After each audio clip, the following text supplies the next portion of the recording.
Hi friends, welcome to మా house varieties. మీరందరూ బాగున్నారు ఫ్రెండ్స్? మేమందరం బాగున్నాం. ఈరోజు మార్నింగ్ వంట చేస్తున్నానండి. స్టవ్ పై రైస్ పెట్టాను, అలాగే గొడుచుకుడుకాయ కర్రీ చేస్తున్నానండి. మా బ్రేక్ఫాస్ట్ ఈరోజు పూరీలు చేస్తున్నానండి.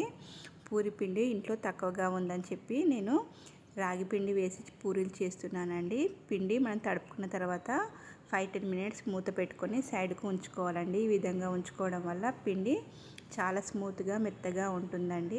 చిక్కుడుకాయ కర్రీ కంప్లీట్ అయిందండి. ఈ పూరి పిండి ఈ విధంగా మనం మూత తీసిన తర్వాత చాలా స్మూత్గా ఉంటుందండి.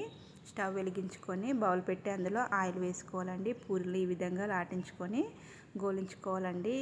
రాగి పిండి వేస్తే పూరీలు పొంగాయని మాత్రం అనుకోకండి, చాలా పొంగుతాయండి. అలాగే పూరి కూడా స్మూత్గా మెత్తగా ఉంటుందండి.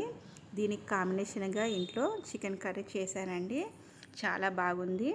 మీరు కూడా మీ ఇంట్లో ఎప్పుడైనా ఈ విధంగా ట్రై చేసుకోండి. రాగి పిండి వేయడం వల్ల హెల్త్ కూడా మంచిది కాబట్టి ఈ విధంగా నేను ట్రై చేశానండి. ఈ పూరీలు మీకు నచ్చినట్లయితే ప్లీజ్ లైక్ చేయండి. మా వీడియోస్ ఎప్పటికీ ఇలాగే చూడండి ఫ్రెండ్స్. మా వంటలు ఈరోజు రెడీ అయినాయండి.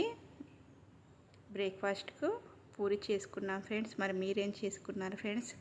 బాక్స్ సర్దానండి. ఒక బాక్స్లో రైస్ కర్రీ పెట్టానండి. మా బ్రేక్ఫాస్ట్ ఈ రోజుకి పూరి అండి. మరి మీరేం చేసుకున్నారో కామెంట్ చేయండి ఫ్రెండ్స్. మా వీడియోస్ ఎప్పటికీ ఇలాగే చూడండి. నచ్చితే లైక్ చేయండి. ఓకేనా ఫ్రెండ్స్? బాయ్.